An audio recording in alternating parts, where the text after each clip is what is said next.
Okay, welcome everybody. Excuse my voice today. So this seminar wasn't scheduled originally.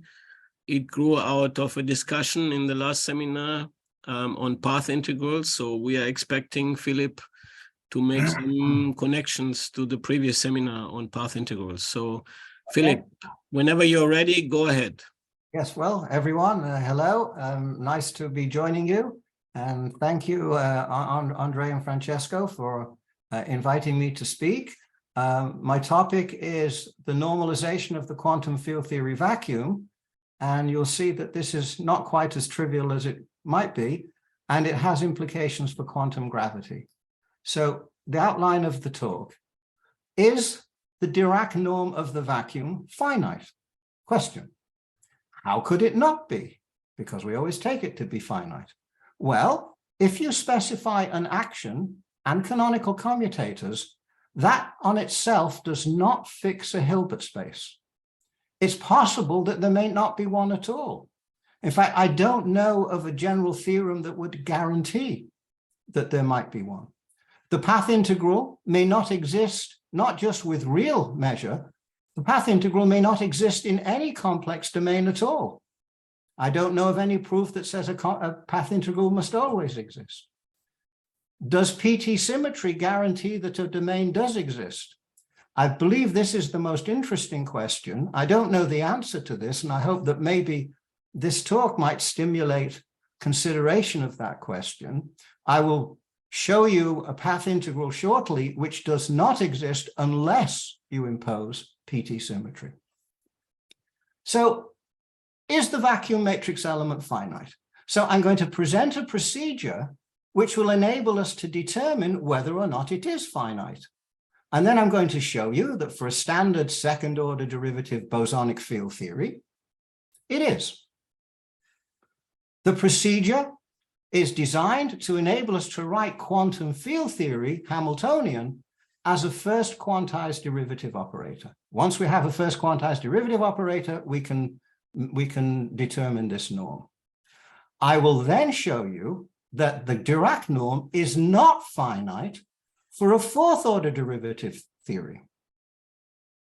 In those theories, the PT norm, which can be either the overlap of a vacuum with its PT conjugate or of the right vacuum with the left vacuum, this one is finite in the fourth order case. However, all of these things only apply to bosons. For fermions, the vacuum matrix element always is finite. I'll discuss the results from the perspective of path integrals and of the Wick rotation to the Euclidean path integral. And I'll show you that in the fourth order bosonic field theory, the one in which the vacuum is not finite, the contribution of the Wick contour circle at infinity is not only not zero, it is infinite. The thing that we always ignore turns out to be infinite. May I ask a question at this point, Philip? Oh, sure. No, yeah, yes, of course. If you have fourth order theory, then the Hamiltonian, doesn't have a bottom, so it can be positive and can be negative. Oh, yes, yes, of course. And Andre. so the Euclidean integral, which is normally, exponential, trace exponential of minus beta h. So in this case, it's not defined because h may be positive, the spectrum may be positive and negative, and the sum diverges. And so that probably is similar to what you're saying, right? A little bit. It turns out that the path integral really doesn't, okay, I'll just jump ahead. There are two realizations of fourth order theories that we know, we usually discuss: unbounded energy or negative norms. The negative norm problem Carl and I solved, but I'll discuss that as well. The path integral doesn't find the one with the unbounded energy. It finds the one that we think is the one with the negative norm, and the continuation into the PT symmetry then takes care of the norm and the boundedness of the path integral. I'm going to show you that if the path integral exists, then the energy must be bounded from below. And I'll find a domain for the measure in which that is the case. But Now, that concerns Euclidean path integral. no, I'm going to talk about the real one, the Minkowski. Minkowski, I think. I mean, Euclidean is an invention of the human mind.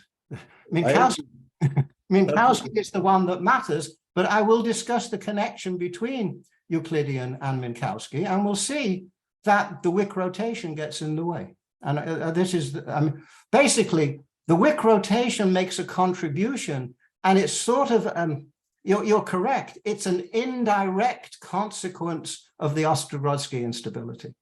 Okay. They're all tied in together. That's the point of the talk.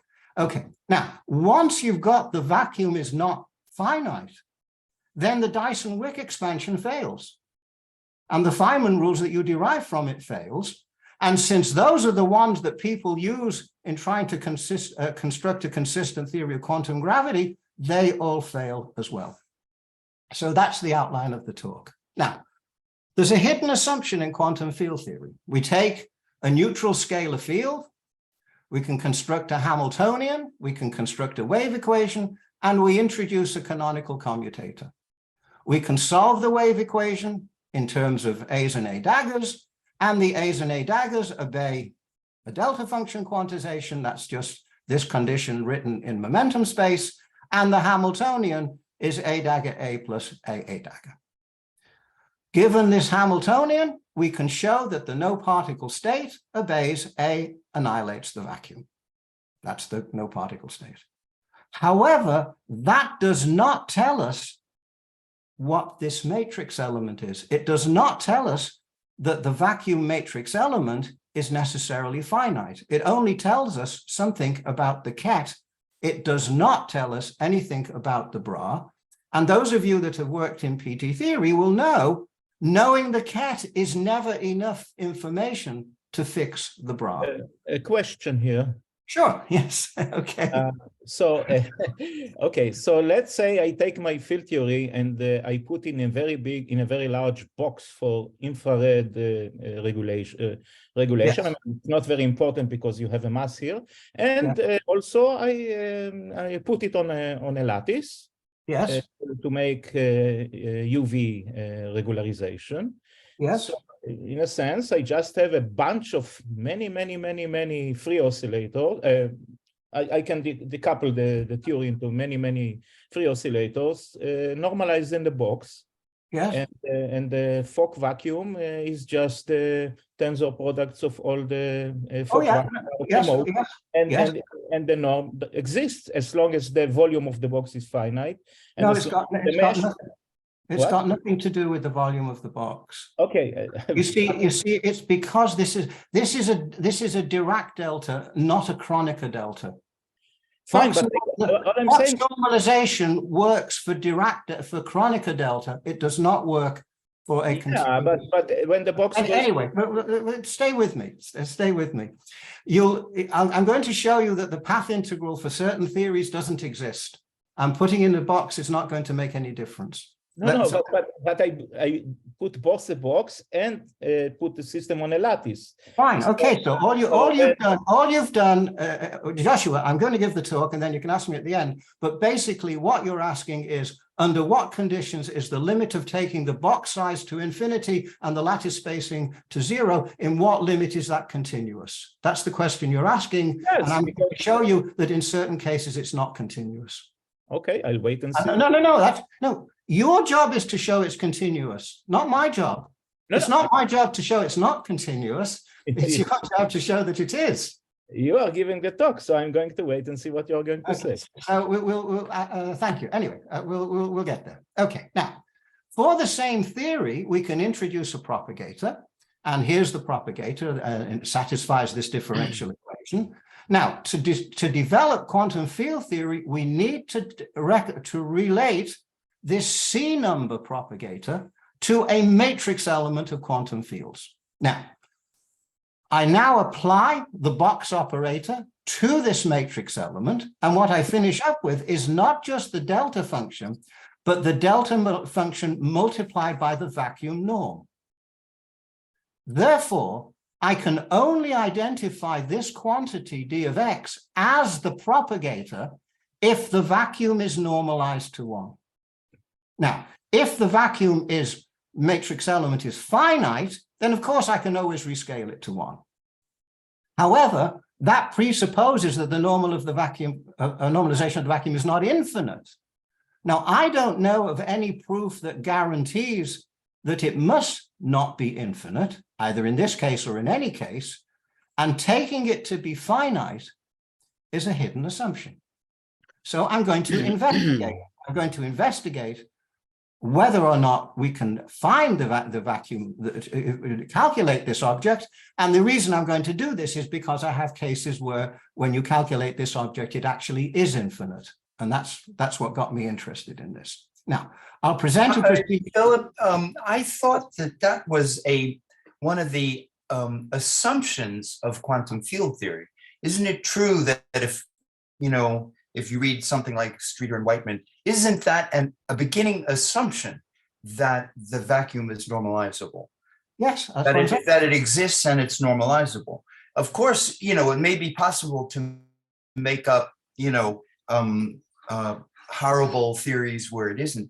But the point is that this is a beginning assumption, I thought, of axiomatic theory. Everything you said is correct, but that doesn't mean that every theory meets that criterion. Of course. But I'm saying it is a hidden assumption, and I'm going to. No, I don't think it's a hidden. What I'm saying is it's not a hidden assumption. It's one of the starting assumptions of quantum field theory. Okay, so that takes us back to this question. If I have an action and I have a canonical commutators, does that automatically fix a Hilbert space with a finite Dirac norm for the vacuum? That's the question I'm asking. Right. What I'm trying to say everybody says, of course it does. And Streeter and Whiteman build everything out on that. And I'm questioning it. That's the point of the talk. Well, I don't quite. The logic is that you begin with the assumption of the existence of a normalizable vacuum. Of course. Okay, good. Is that the assumption may not be true in all cases, is what you're saying. And what I'm saying is it's not true in quantum gravity. Okay. And if you look at Streeter and Whiteman, they never discuss gravity. Oh. I mean that's how I got into this. It's coming from quantum gravity. Okay. Yes, they do not consider curved space. Yes, so I want to test. Can I figure out how to determine this matrix element? Well, I'm going to generalize to quantum field theory what we know from quantum mechanics. Now, in quantum mechanics, the simple harmonic oscillator, you introduce the Hamiltonian, you introduce the commutation relation, and you set P as minus ID by dq, solve the Schrodinger equation, get the ground state, energy, and the wave function e to the minus q squared over 2. That's the wave function approach. The occupation number approach, you set q as a plus a dagger, p is a dagger minus a, commutator of a with a dagger is 1, and the Hamiltonian is a dagger a plus a half. You introduce a state that obeys A annihilates the vacuum, and the vacuum has energy a half. However, that does not tell us what the norm of the vacuum is. So how do we determine the norm of the vacuum? Well, we have the two bases.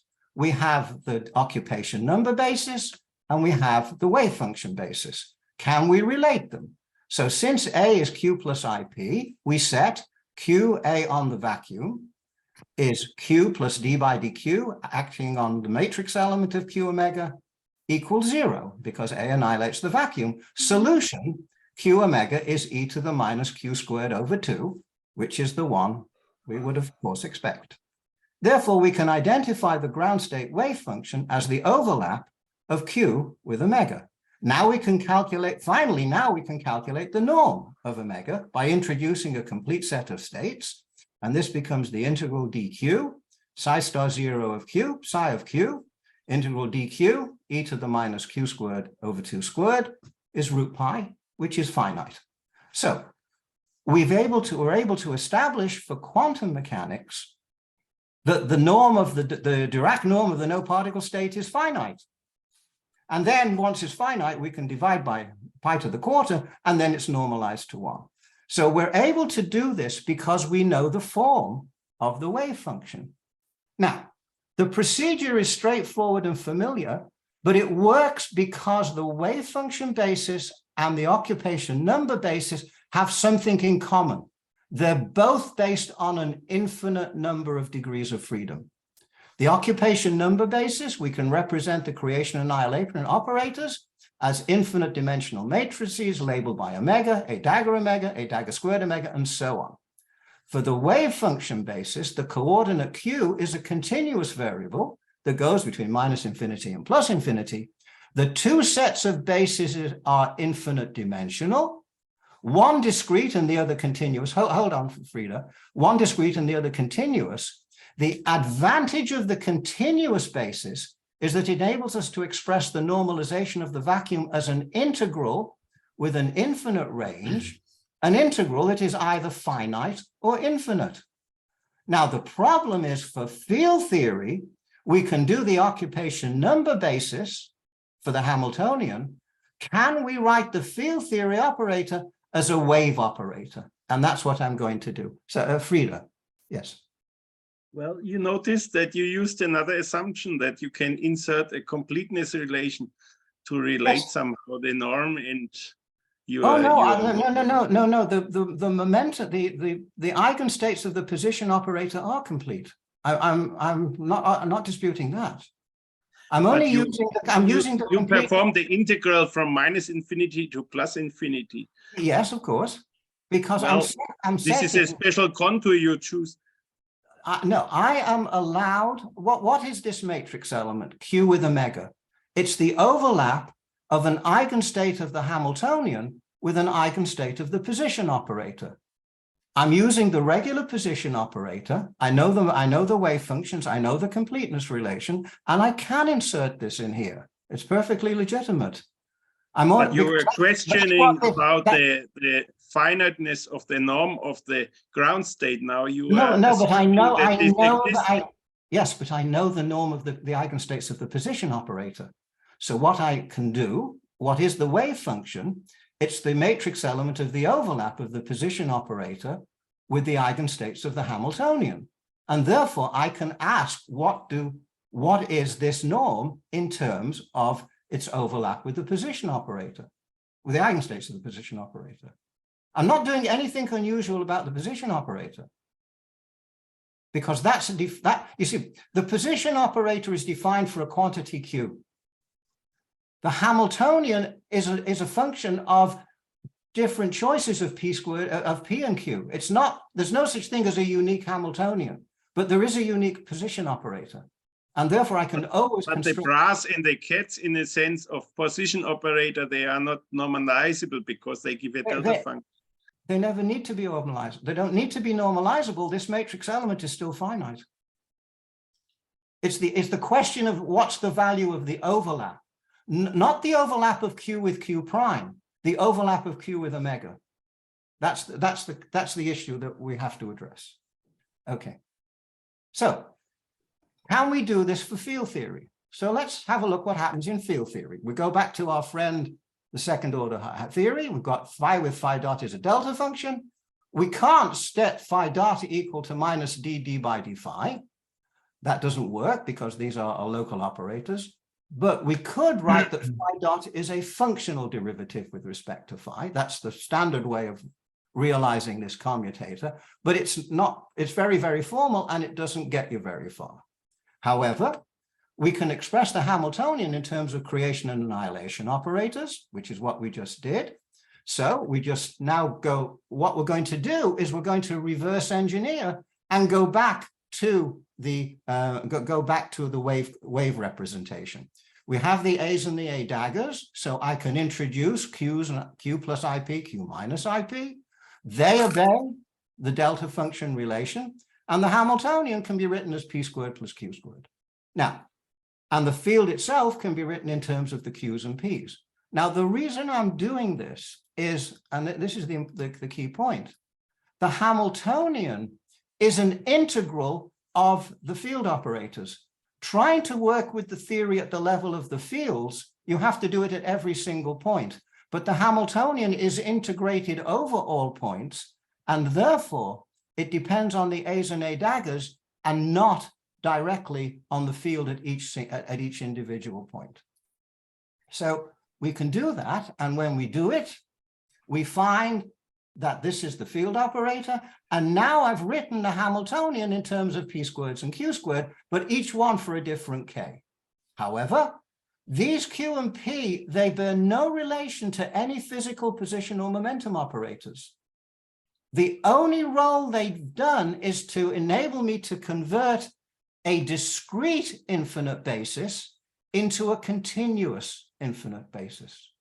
That's the only thing I want of these operators. Because for each p and q, I can realize them by p is minus I d by dq, and h then becomes a wave operator. Since it's a wave operator, I can solve the problem for each k and introduce a wave function, and I can calculate this matrix element just as I did before. And again, it's e to the minus q squared at each k. And then the vacuum is, as Josh mentioned before, it's the product over all of these vacua for different k's. And it's an infinite product of 1 times 1 times 1, which is 1. And therefore, I've established that the Hamiltonian of the second order field theory has a finite normalization. Now, to go beyond this, so the first thing I've done, which is interesting, I think is interesting in itself, I've shown you how to write the Hamiltonian as a differential operator, because I can represent p as minus I d by dq. Now, if I have an interaction with a phi-4, I would have to write the phi in terms of the p's and q's, and then they would be derivative operators, and then I would write the entire Hamiltonian as a wave operator. And therefore, this is a way to do wave mechanics in quantum field theory. Now, of course, this wave operator is going to be powers of p to the fourth power, and these are not going to be easy to solve, but then we never were able to solve field theory exactly anyway. But nonetheless, what this does is it allows you to write the field theory Hamiltonian as a differential operator, simply because you've already written it in terms of A's and A daggers, and the A's and A daggers are infinite dimensional matrices, and therefore we try to find a continuous description of exactly the same system. Philip, can I ask you a couple of questions? Oh, absolutely, yes. Yeah, all along here, you've used the word overlap, Yes. which I don't completely understand. And I don't know all of the assumptions that you are using here. Also, you are using, this is in the same vein, you're using dot products. I mean, you have left and right states in your notation. And again, once again, I don't understand what assumptions you are making here. When you write down notation, there are all kinds of things hidden in that notation that you haven't told me about in precise terms. So I'm a bit lost, actually. Okay, what I'm using is I'm using the exact discussion of Dirac for every aspect of the Hilbert space to determine whether the overlap of the eigenstates of the vacuum of the Hamiltonian with its Dirac conjugate is or is not finite. But other than that, everything you do with bras and kets is what you usually do. And in particular, the left and right kets bras are related to the position operator. And the position operator is a well-defined operator whose eigenstates are known, and those are the ones I'm using. Right, but you're putting it in a bra. Yes. When you say the position operator, the first thing I think of is it acting is the operator itself, not the operator inside of a notation showing a bra, yes, but the operator itself. And I can understand what you mean when you say I can talk about the eigenstates of that operator. But now you've put it inside of a new notation, which is a bra notation, and that is saying something about the definition of your inner product and the nature of what, and you've also used the term Hilbert space, which Yes. again is a very specific, a very precisely defined object. Okay. Yes. So I'm getting lost in between the notation and the definitions of things here. Okay, let me go back to this representation. What this really is you have the operator P, and you take it between matrix elements of the left eigenstate of the position operator and the right eigenstate of the position. Okay, operator. what is the relationship between the left and the right? Is there some, how do you get a bra out of a ket? For the moment, I'm using the Hermitian conjugate. Now, at this, what I'm discussing, this quantity here, this left vacuum, is defined as the Hermitian conjugate of the right vacuum. Do you mean the adjoint? I mean, the Hermitian conjugate is a local thing. Do you mean the adjoint? Yes. Or just the Hermitian conjugate? I mean what? Okay, I mean what Dirac means, namely that the bra is in technically in this language, this quantity here is the left eigenstate of the Hamiltonian. What do you mean by left? H acting to the left gives you. What do you mean by acting to the left? The point is, this is not just when you say acting to the left, that's a local statement. Yes. But an adjoint is much more than that. No, I'm just this quantity, this omega, this bra is defined. You can define it in two ways.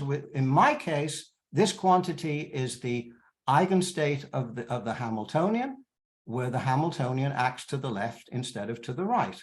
Now, to say that the Hamiltonian acts to the right already presupposes a lot about a Hilbert space. And then you can have it act to the left, and that presupposes a lot more about a Hilbert space. And I'm going to say that I'm going to do everything that you ordinarily do, and I'm going to show you that this is going to lead to a problem. Now you can tell me, and when we get to the problem, we can then decide how do we resolve it. I think Carl is asking you if the domain of H and the domain of H dagger are the same. Exactly, which is more than just differential operators acting to the left. It has to do with the existence of a norm in the dual space, which may have nothing to do with the norm in the space. That is, you know. Okay, so in that case, we proceed into different language. I would like to use the language of H acting to the left. I can use the language of Hermitian, where I understand where this vacuum is well defined if the Hamiltonian is Hermitian. The question that then comes, and this is of course what Carl and I looked at, is there are certain Hamiltonians that turn out not to be Hermitian. And what will that mean for these matrix elements? And that's the point that I'm going to investigate in a moment. Okay. So let's proceed.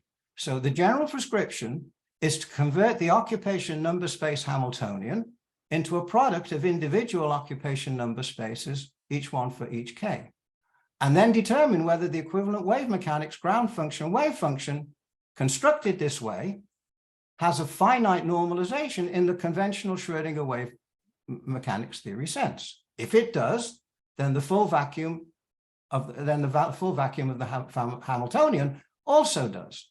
If, on the other hand, the equivalent wave mechanics wave functions are not normalizable, then neither is the full vacuum. And we have examples based on fourth order theories where the equivalent wave mechanics wave functions are not normalizable. And we'll see that in a moment. Now, if you can show, so let me say, up to this point, all I've done is give you something that you've already taken for granted. I'm not done anything questionable. I'm just making one extra step. All I'm saying is I can write the Hamiltonian as of a field theory as a differential operator. But then I come back to what you want, namely that the vacuum norm, the Dirac norm of the vacuum is indeed finite. Now, what happens with interactions?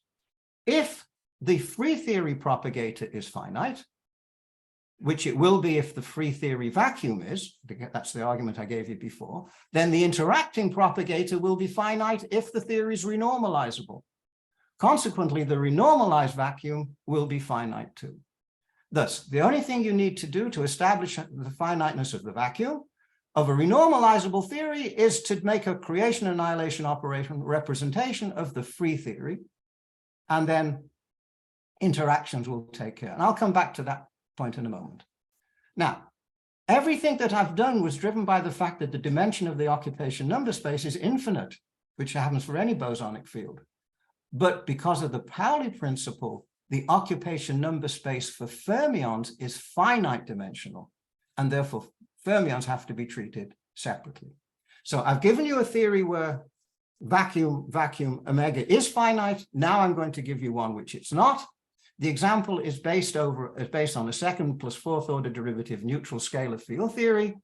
And as I discussed below, this model is associated with radiative corrections in quantum gravity. So let's just add in an acceleration squared term, d mu d nu phi. Here's the wave equation.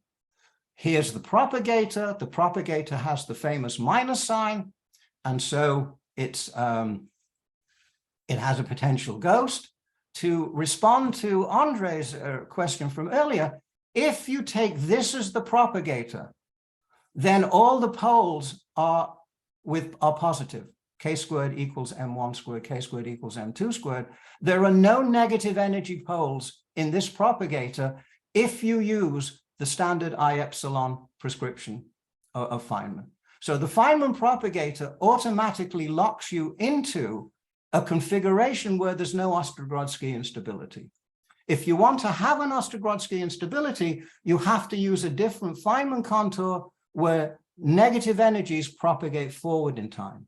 As long as I'm only going to have positive energy states propagate forward in time, I use the standard Feynman propagator. There's no Ostrogodsky instability, but of course, then there's an issue of whether or not there are states of negative norm. So that's the model. Calculate the energy momentum tensor, calculate the canonical variables, calculate the canonical commutators, calculate everything. It just goes through perfectly straightforwardly. And then you introduce, you hope that this is the propagator, matrix element of T phi phi. You plug it into this wave equation. And of course, you will get delta function multiplied by the expectation value of the vacuum. So only if omega is 1 could you represent d of x by this function. However, if it's infinite, then Wick's theorem, the Wick contraction, and the associated Feynman rules all break down. If this quantity here is infinite. So how do we do this? Well, we first of all represent the Hamiltonian in terms of creation and annihilation operators. You introduce the field in terms of, now there's 4 because it's a fourth order. These are the commutators. You construct the Hamiltonian, and this is the Hamiltonian. And I'll just take m1 squared minus m2 squared is positive for definitiveness. And what you find with this Hamiltonian is, first of all, the ground state energy is positive. Secondly, while there's this minus sign in the A dagger A, there's also a minus sign in the A dagger A commutator. And the two minus signs lead you to positive energy for the A2s. So even though it looks like it's a minus, there's a second minus, and they neutralize each other. So now we want to look at the wave mechanics of this theory. We've now got it written in terms of creation and annihilation operators. The wave mechanics is the Pi-Sulenbeck theory. We introduce, it turns out to be z double dot squared, z dot squared, and z squared. This is a fourth order differential equation theory. You want to calculate the Hamiltonian. That was worked out by myself and Aaron Davidson. And it's a constrained system. You've got z dot, and z double dot. It's too many degrees of freedom for one oscillator, but not enough for two. So you introduce a new variable, x is z dot, and its conjugate px. And then this is the Hamiltonian. And these are the commutation relations. Going back to T00, we had the first 4 terms in it were pi 0, 0 squared, which is px squared, pi 0 phi dot, which is pzx, m1 squared plus m2 squared phi dot squared is omega 1 squared plus omega 2 squared x squared, and minus a half m1 squared m2 squared phi squared is minus a half omega 1 squared omega 2 squared z squared. Now, if I just took this as a classical theory, which is what Andre asked me a moment ago, then this minus term would mean the Ostagrodsky instability. So that's what it is. The commutation relations, commutator of I with z with pz is I. That becomes phi with pi 0. Work it through using the commutators I gave, and that becomes I delta 3. So this is exactly the non-relativistic quantum mechanics of the relativistic field theory. For the quantum mechanics, I can set p is minus I d by dz, px is minus I d by dx, calculate the wave function, and you find that the wave function is well behaved at large x, but is badly behaved at large z. So this wave function is not normalizable. Now I'll just go through exactly what I did with the second order theory. I introduce A's and A daggers. I rewrite the Hamiltonian in terms of, what have I done? I just take the Hamiltonian in terms of the A's and A daggers. And now you see there's the minus sign, and here's the compensating second minus sign. And I can take the ground state wave function. I calculate its norm. It's the integral of psi 0, as we usually do. And I showed you a moment ago that this norm blows up as z goes to infinity. So the quantum mechanical theory, the vacuum Dirac norm is infinite. The vacuum is not normalizable. Okay, now, what do we do next? So now we go back to the field theory. So I've got the A's and the Z's. I now do the same thing. Don't worry about all the algebra. I write the Z's and the P's in terms of the A's and the A daggers. I find that they have the standard commutation relations, and the Hamiltonian just becomes p squared plus pzx plus x squared minus z squared. Namely, it's the original PU oscillator Hamiltonian that we had a moment ago. Here we are. But now written for every single momentum state.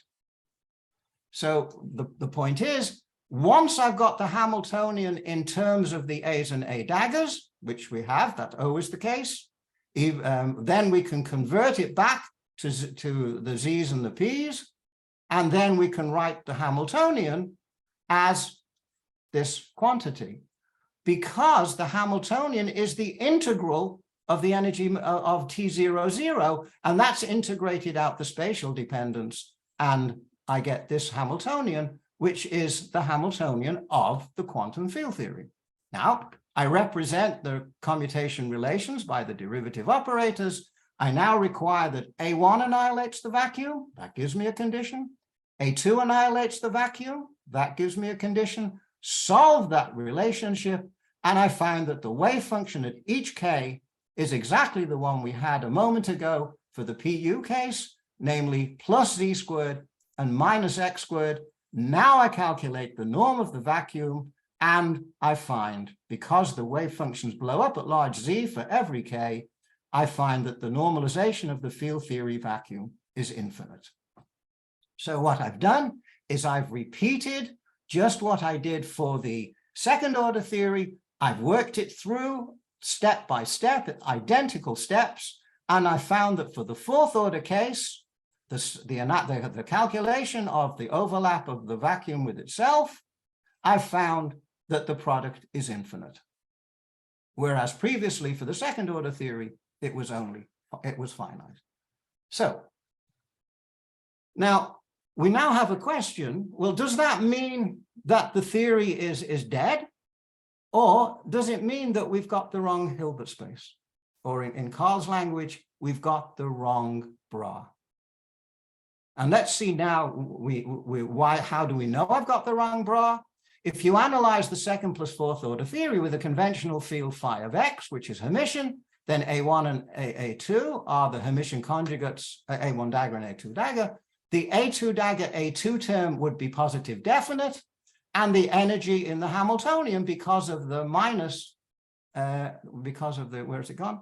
Because of because of the minus here, A2 dagger A2, the energy would be negative.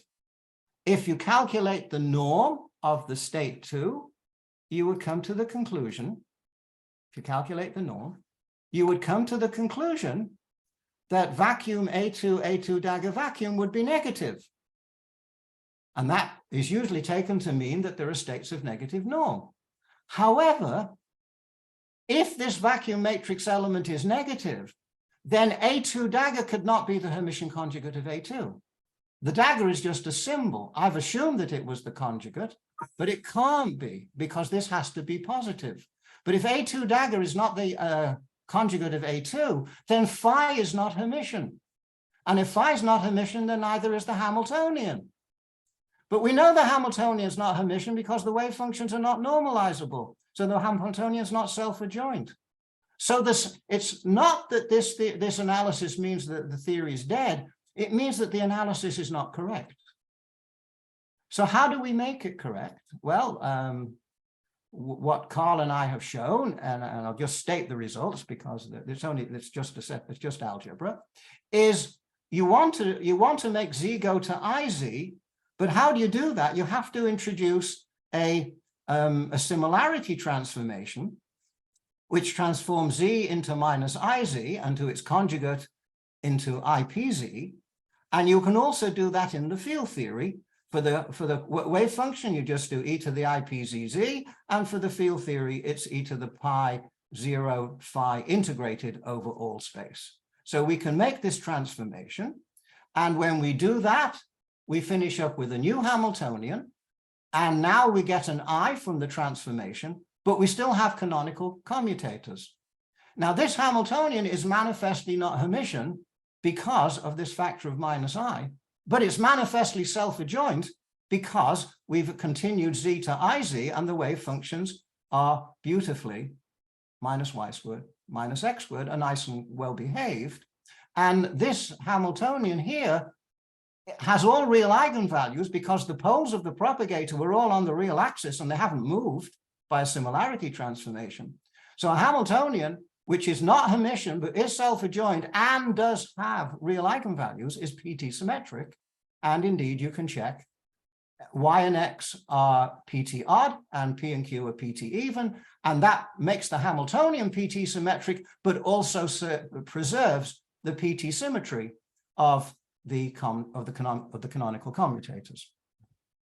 You introduce now operators acting to the left and operators acting to the right.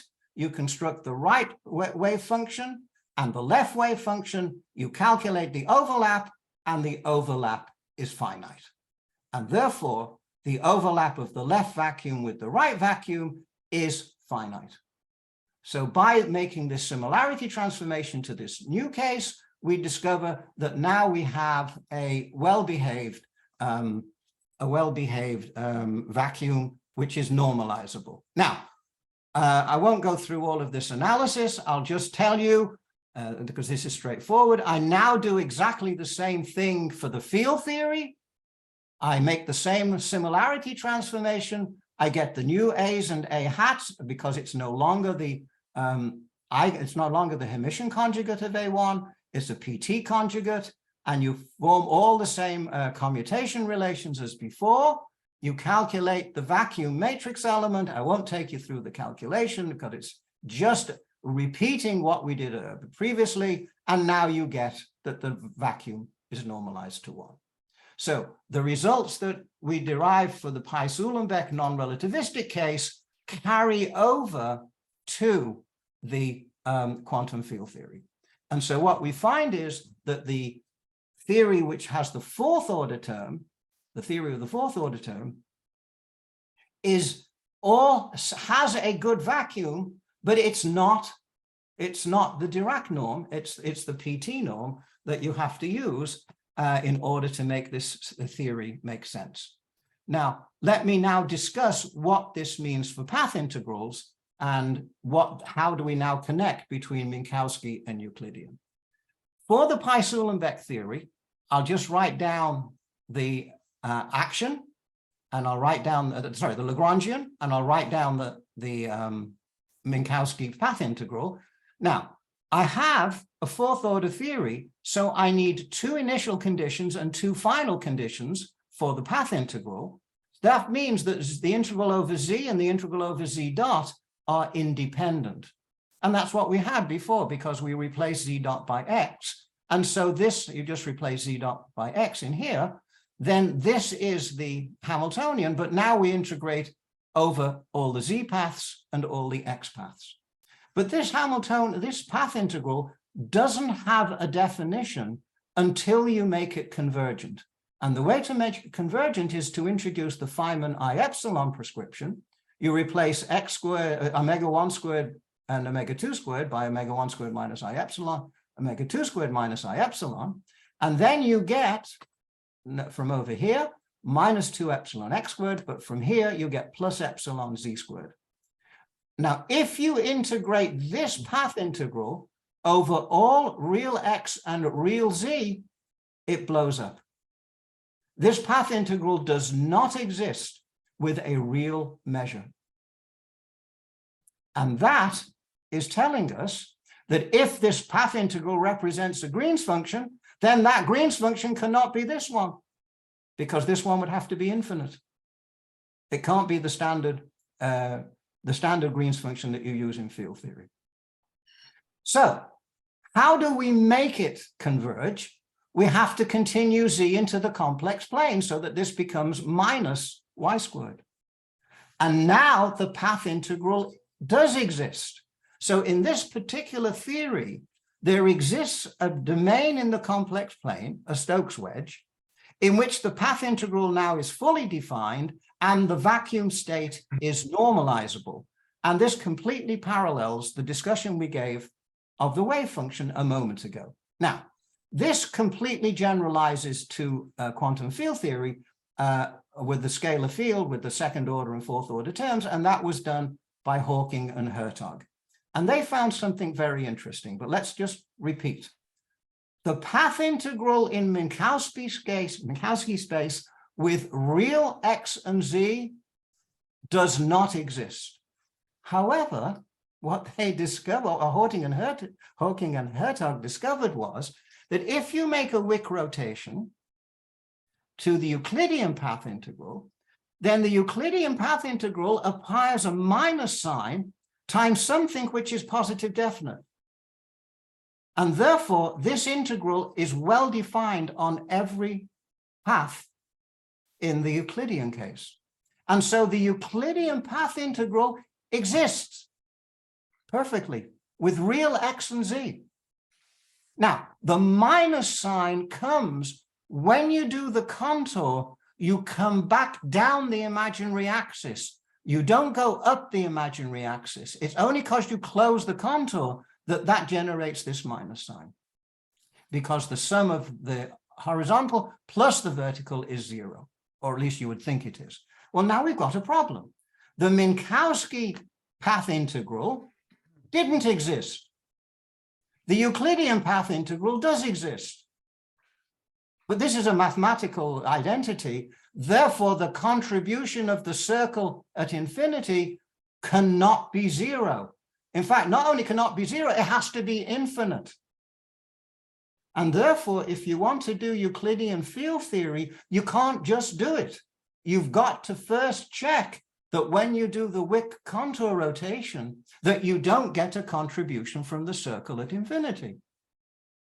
If you do, then you have to, in order to solve the Minkowski field theory, you have to know how to calculate the contribution of the circle.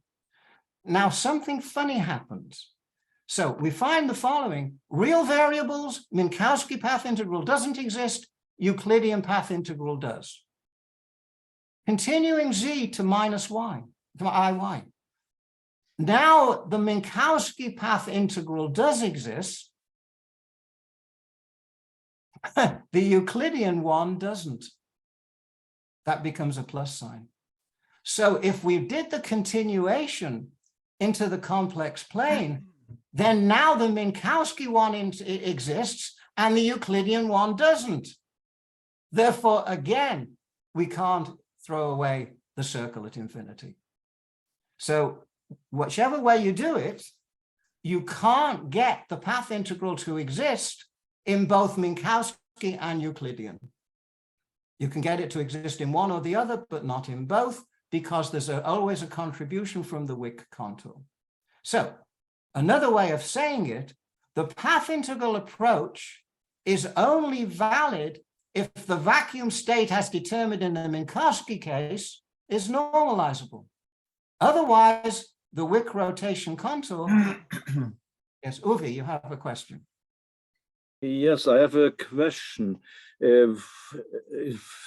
For the following reason, are you sure that your similarity transformation that you are using to pass from one to the other that you had in your section 7, that this is indeed a finite transformation? Because what you now are showing it might be implicitly interconnected, that you have some kind of similarity transformation which is not finitely defined, and something is going wrong with all this. So it's algebraic. It might be okay, but it might be not normalizable, and the similarity transformation might fail. I'm not sure. It's only intuition might indicate in this direction. Philip, to just expand on what Uwe said, this is a really serious problem. I mean, you can't write down an integral that doesn't exist. Okay, you just can't do that. You can't write down a closed contour where different parts of the contour are infinite but cancel. Okay, I mean, this is a very, I mean, you know, we can't discuss details in the middle of a seminar, but this is like saying I have a delta function of complex argument. Okay, I mean, you just don't. You can't write it down in the first place. That is not defined. Okay, you can only write down an integral that exists. And if you want to break it into pieces of integrals, each of which is infinite but divergent, you know, but the sum of them is some sort of finite thing, then it can only be defined in some sort of very delicate limit, which you haven't described here. Okay, you're missing my point. I'm sure I am, because this is so highly technical that I can't follow equation to equation. You know, I can't do that in real time. I'm not advocating that you should write a Wick contour. I'm saying that when you do, you run into trouble. I'm perfectly happy to stay in the Minkowski theory all the time. But if you want to go to Euclidean, then you will run into trouble. And you will think that you haven't because you find a Euclidean path integral that exists, that's well defined. And I'm saying that there's a warning that you can't just say because the Euclidean is well defined, that therefore so is the Minkowski. That's my point. I'm not advocating that you ever do the Euclidean. I'm just saying that if you choose to do so, you may be misled if you find that the Euclidean path integral exists. And this exactly is what people do in quantum gravity. That's my I'm not advocating that you do this. I'm saying that here are the dangers if you choose to do so. That's what I'm arguing. Okay, now let's go to interactions. Something very interesting happens with interactions. We calculate the product of a set of fields. We introduce in fields and out fields. We introduce a unitary operator that evolves the Hamiltonian. We write the full field in terms of the in field. We introduce the UTT operator. This is completely standard. And we show that this matrix element is given by this quantity. We can extract out the U at the ends, and we finish up with this expansion, that the T product is equal to this product times that one. Now, the standard procedure at that point is to invert this quantity, take its inverse, and write the T product as that function divided by that function. And that's where you start to do the Wick expansion. Now, it would look like we don't need to know about the normalization of the vacuum because it appears to drop out in the ratio. So maybe this was just a red herring. But no, if the vacuum is not finite, we can't do the inversion. So this expression always holds. Whether we can invert it depends on whether vacuum is actually finite to begin with. And of course, when you do it, you're always assuming that you can do so. But if it's not the case, then you can't start if you want to do the Dyson-Wick expansion, you have to do it from here. And then you don't get the standard Feynman rules. So let me say, Philip, yes, please. a brief comment. Usually when one is following this strategy, the usual thing is that it's the same like the partition function that you are dividing just by the zero partition function without interaction term and so on. But usually it's the same trick in the zeta function regularization and all these things. Yes. You're just regularizing your thing, doing a division, and afterwards you're removing this limiting procedure, and you are arriving at the finite result. So it's very standard actually. So I'm not seeing what's because that all of the analysis in statistical mechanics is on what the interactions do to the theory, but it's always presupposed that the free theory was already well behaved. And I'm saying that only if the free theory is well behaved can you actually divide this quantity out.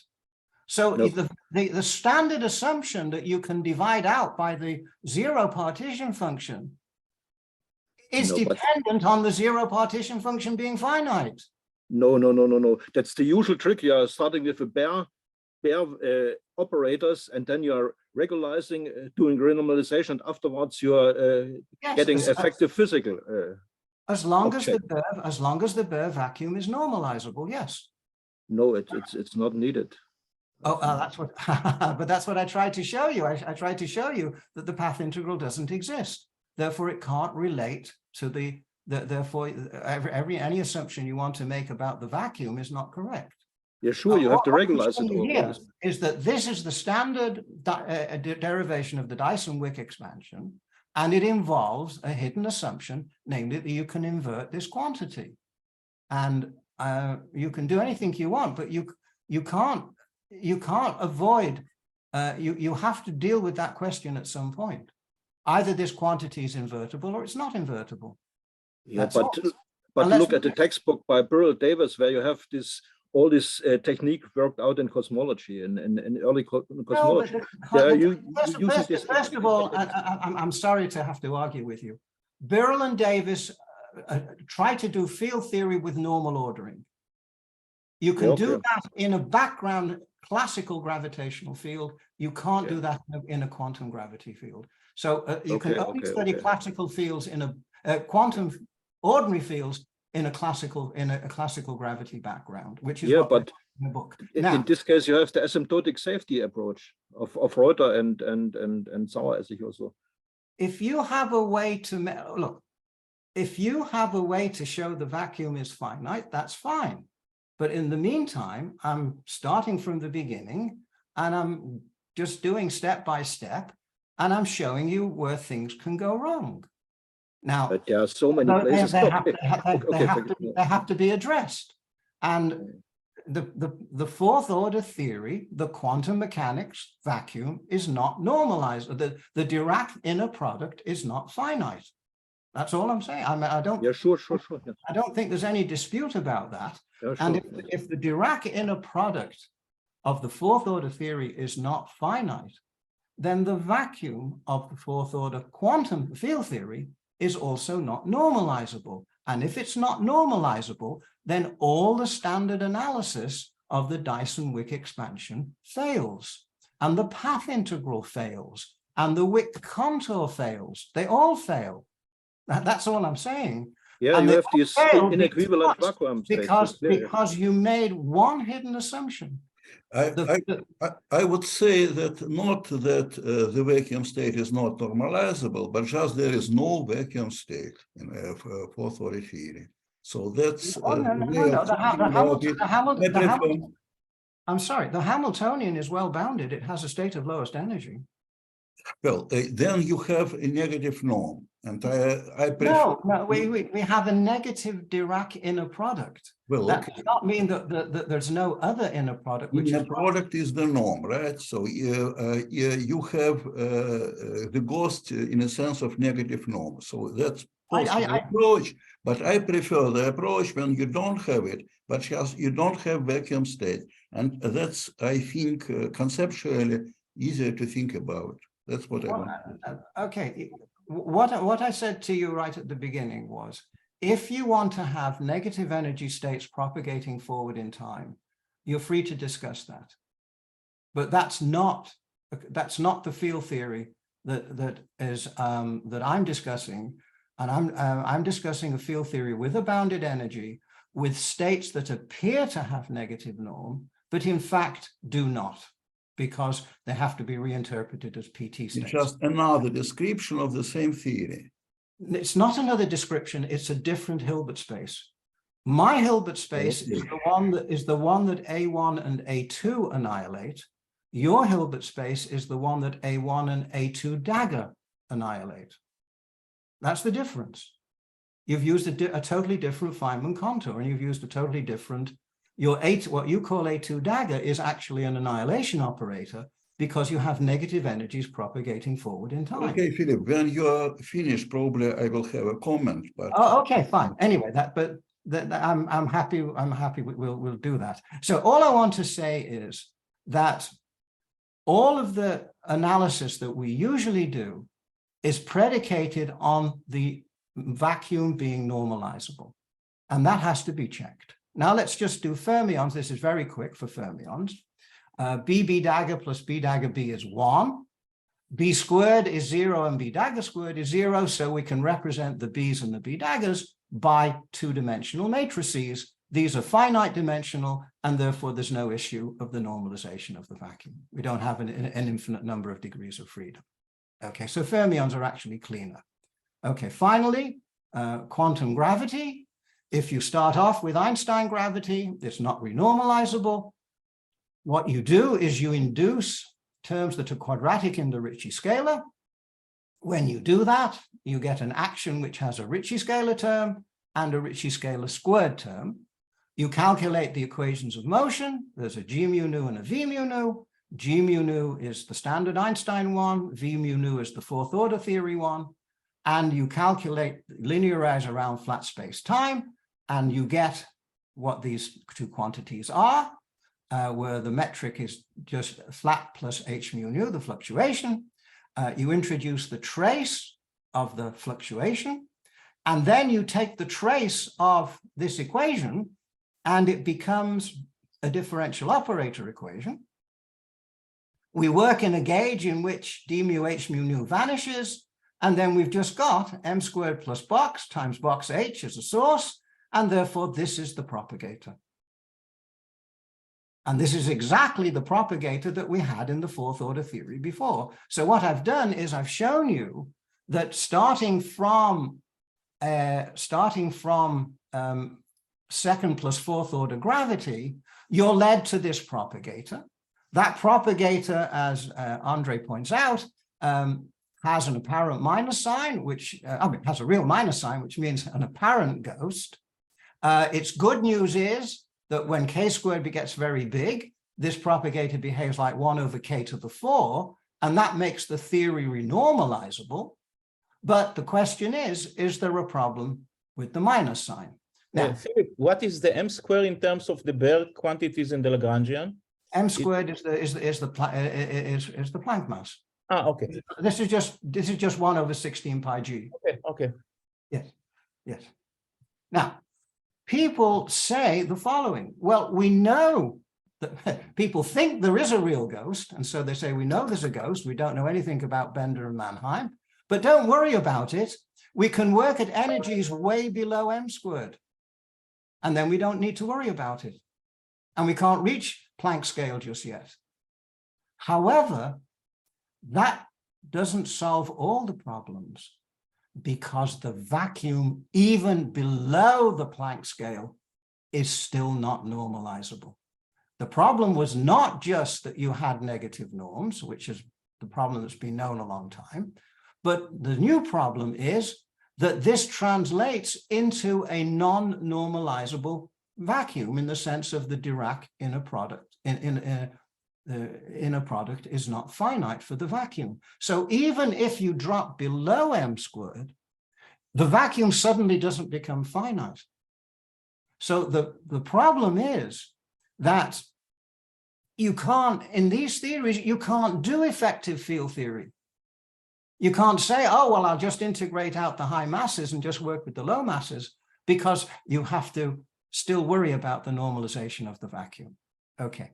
Now, when Carl and I looked at this theory, we realized that if you reinterpret this as a PT theory, the way I've just described, then you have a positive inner product, but it's not the Dirac one, it's the PT norm, the overlap of a state with its PT conjugate.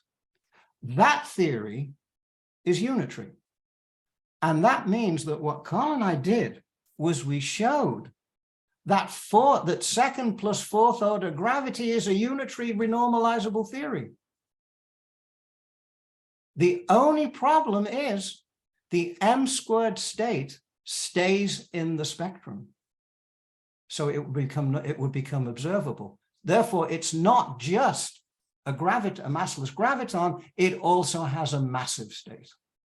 But if that massive state is big enough, then we don't have to worry about it at ordinary energies. That would be its only final shortcoming.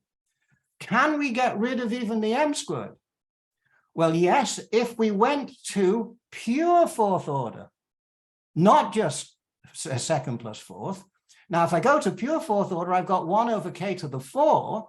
That's the theory I work on, the conformal gravity theory, which I don't want to discuss it in too much detail at the moment. But the point is that a 1 over k to the 4 form is not the limit, m squared goes to 0, of this one, because the partial fraction decomposition is singular. You can't look at this function and say, oh, there are 2 poles, and therefore in the m squared equals 0 limit, there are 2 poles. The answer is no, there are not. What happens is instead, the propagator becomes like the derivative. That limit is not singular, that's a non-singular limit, and there's only 1 pole. But where did the other pole go? Well, that was the whole point of Carl and I's one of our papers, is the other state becomes non-stationary. The Hamiltonian in the m squared equals 0 limit becomes of non-diagonalizable Jordan block form. And the other state has to stay in the spectrum, but it doesn't become an eigenstate, it becomes non-stationary. So in this case, you still only have 1 graviton and not 2. Okay, conclusions. For quantum field theory to be relevant, it must be formulatable in a Hilbert space with an inner product. It's time independent, finite, and non-negative. Now, specifying an action in a set of canonical commutators is not enough to fix the Hilbert space or specify the appropriate inner product.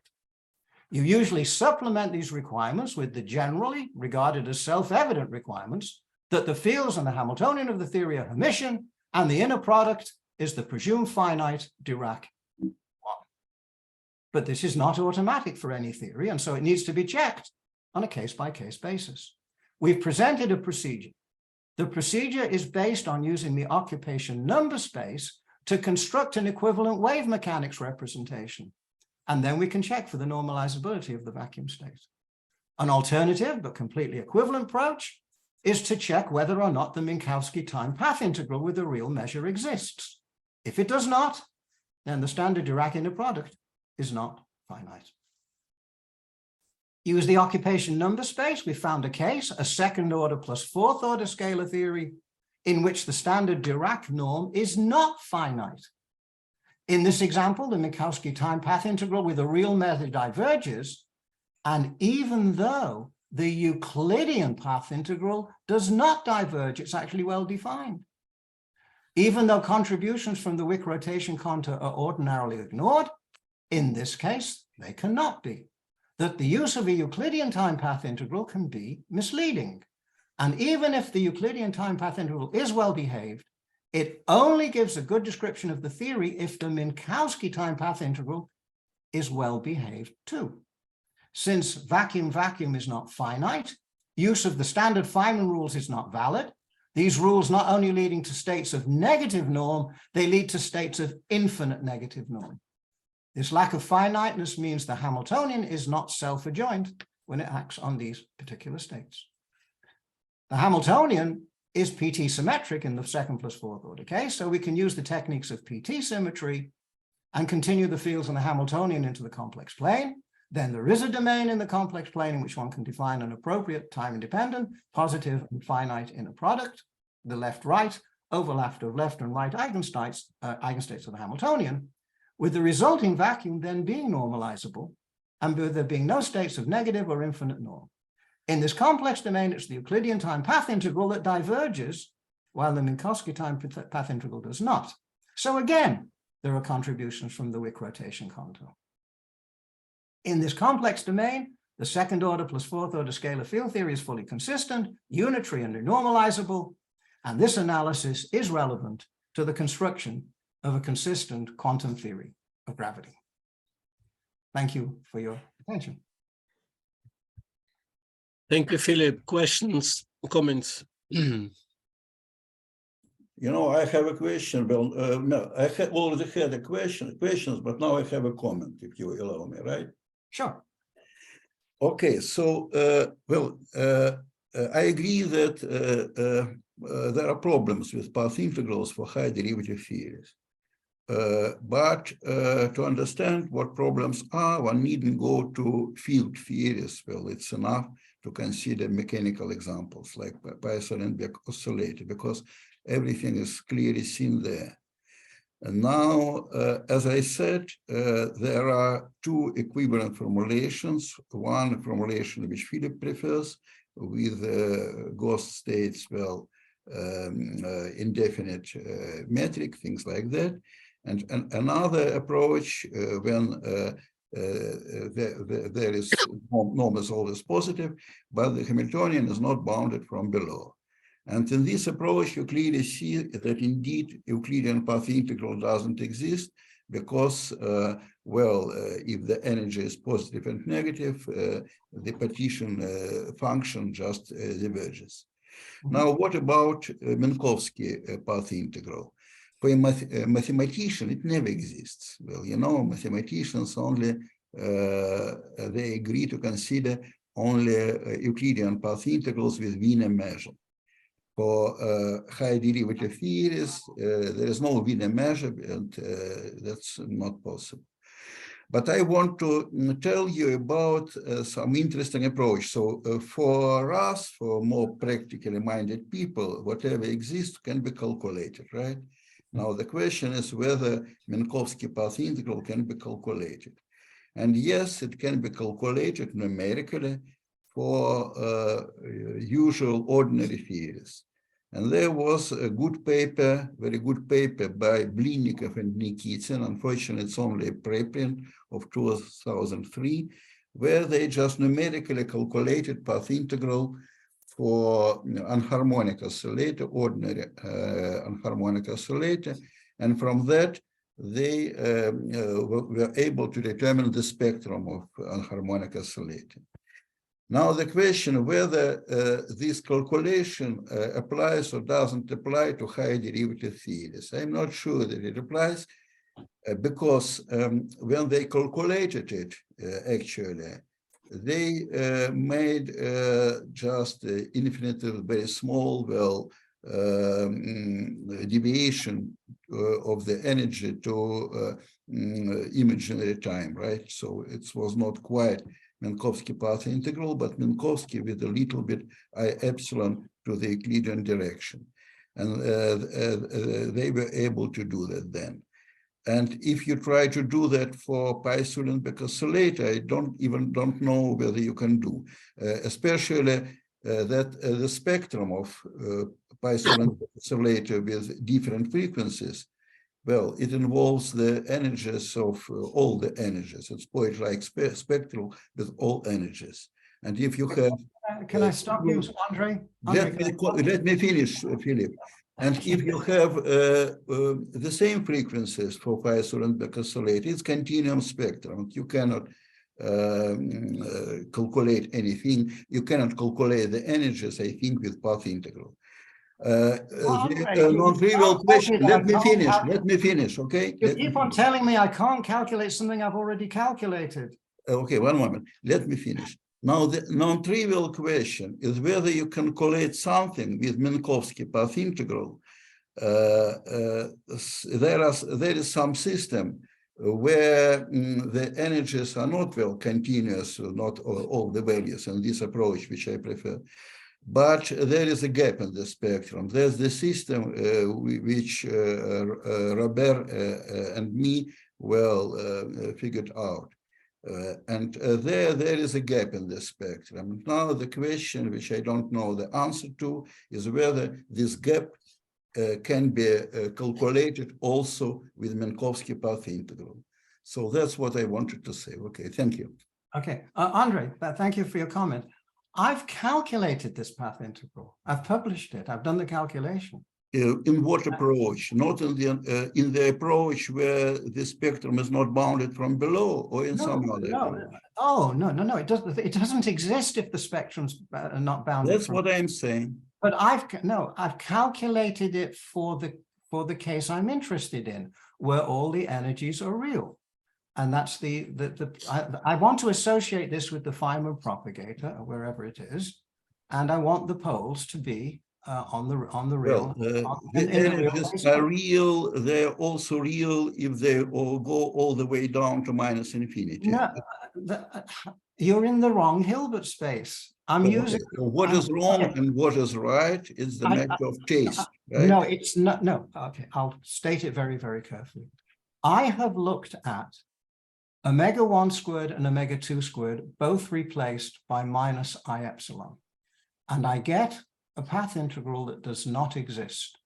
If you want to replace omega 2 squared by omega 2 squared plus I epsilon, then you're in the Ostrogrodsky situation. And that's not the standard Feynman picture of I want positive energy states to propagate forward in time. So my view is I want the path integral to describe a Feynman propagator in which positive energies propagate forward in time and negative energies propagate backwards in time.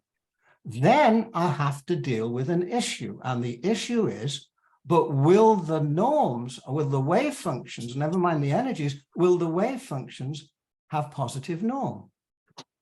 And that's the second question. So there are two separate questions. One is you need the Feynman prescription for positive energies propagating forward in time.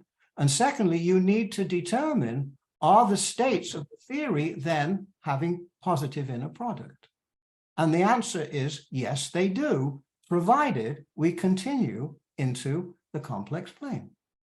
And then you have everything you want. You have positive norm and you have bounded energies, and only positive energies propagate forward in time. And this integral can be evaluated analytically. And I've done it, and I've published it quite a few years ago.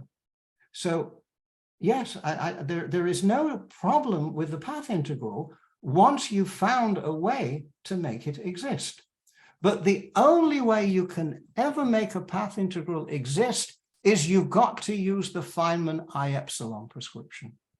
Because this piece here, this oscillates, but you need something to do the damping, and that's the I epsilon. So the path integral never describes anything other than the Feynman propagator. It has to be the time-ordered propagator. It's got to have an I epsilon associated with it. For quantum mechanics, it's better not to speak about propagator, but about evolution operator, right? I can talk about the path integral.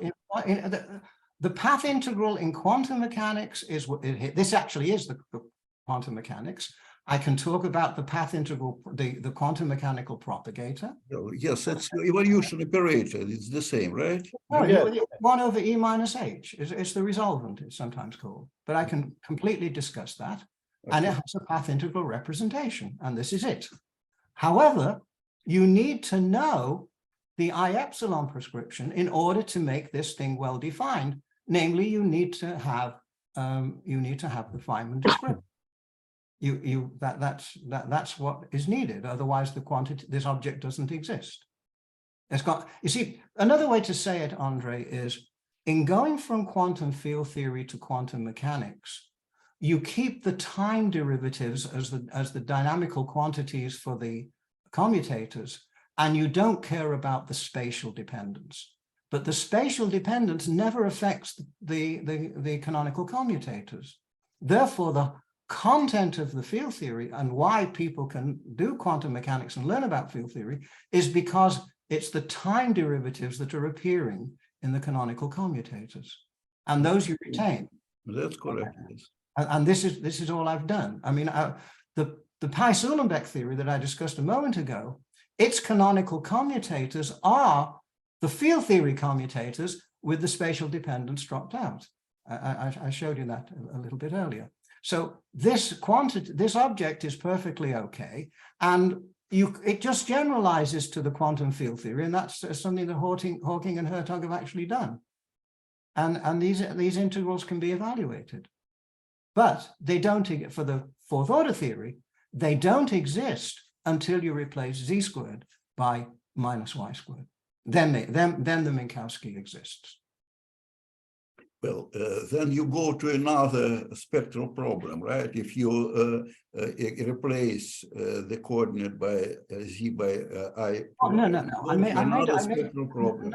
I made a similarity transformation. That's what you do with on the operators, which preserves the canonical commutation relations and preserves the eigenvalues. However, it takes me into a domain in the complex plane in which these path integrals now exist. So they don't exist all over the complex plane. If they existed on the real axis, then you would have no concerns. But they don't. They only these quantities only exist continued into the complex plane.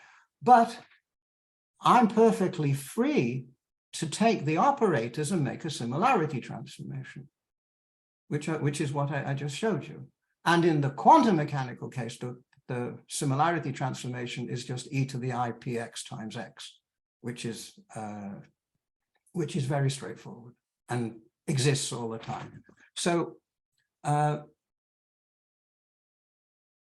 I'm trying to say is that if you wanted to stay on the real axis and you wanted to use the Feynman I epsilon, you see what you were thinking of doing is replacing omega 2 squared by omega 2 squared plus I epsilon, and that gets rid of this term. And then the thing is that then you can do the path integral, but you've now got negative energies propagating forward in time. I don't want to do that, so I use Feynman, and I have only positive energies propagating forward in time. But then I see that's not enough, because then this path integral doesn't exist until I continue the operator z into the complex plane. And then it does exist. And since it exists, and it's a well-defined theory, you can calculate everything. And the Green's functions there are no states of negative norm and no states of negative energy. And this is a completely well-defined theory at this point. It's completely well-defined theory, but it's another theory, not the original theory. I don't know what Z are real. It's in the original. No, that's a theory that you would like to use because you are completely familiar with canonical quantization.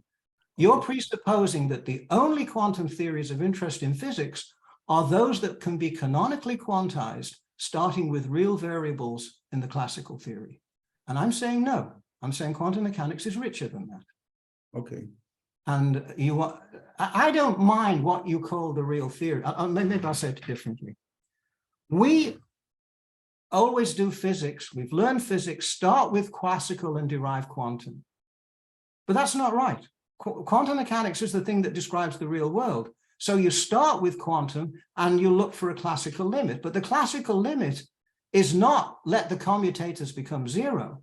The classical limit is calculate matrix elements in a state with an infinite number of particles. the classical limit is a macroscopic limit, not an h bar goes to 0 limit, even though historically we went the other way. But once we know how to do quantum mechanics, we never need to start with classical mechanics and work through to quantum. We only start with a well-defined quantum theory and then determine its associated classical theory afterwards. And I don't see that we should do physics any other way.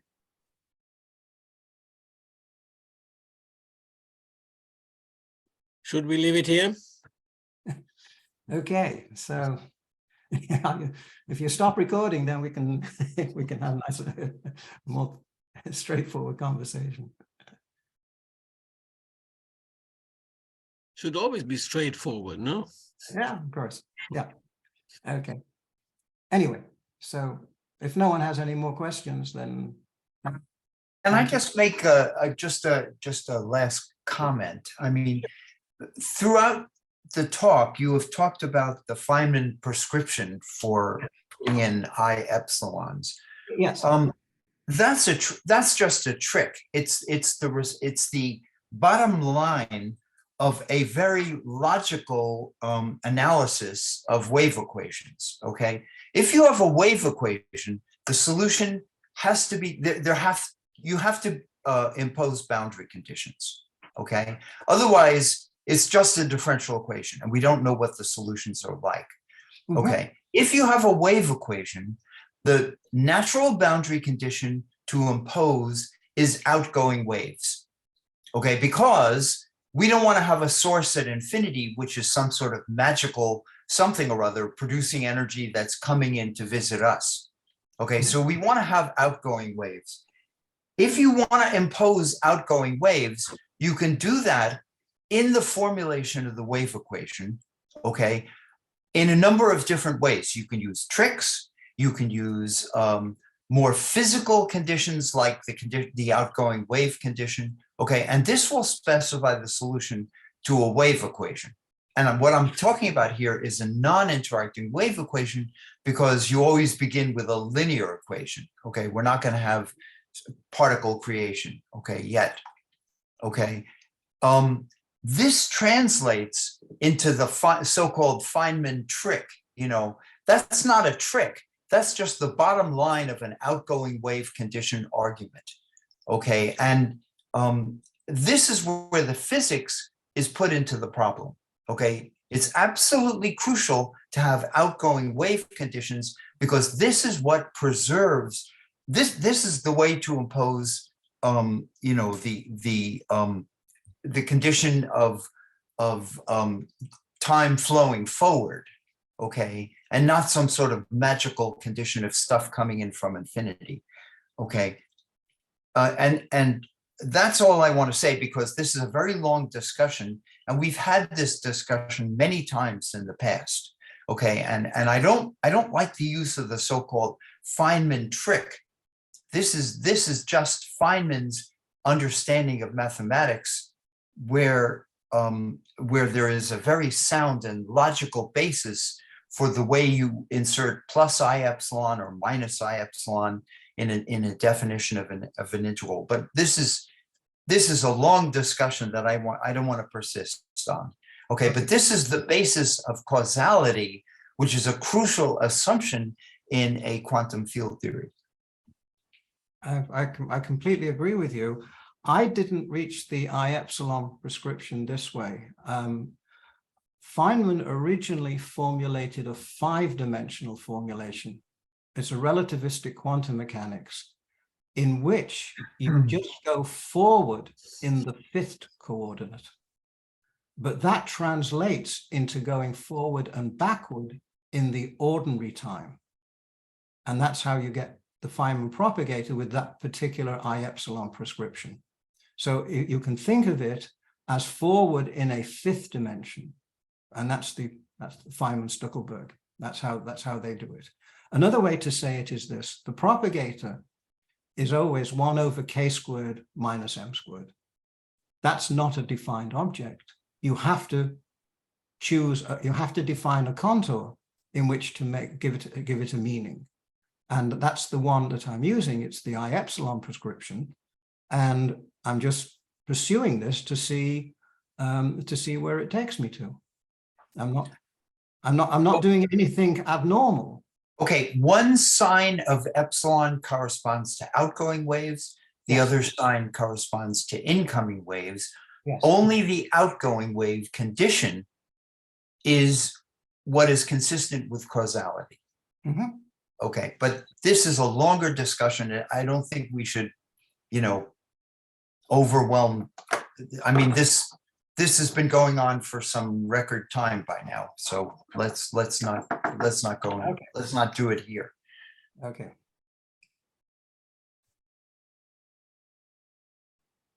Okay, let's finish here. Yeah. Thank you, Philip.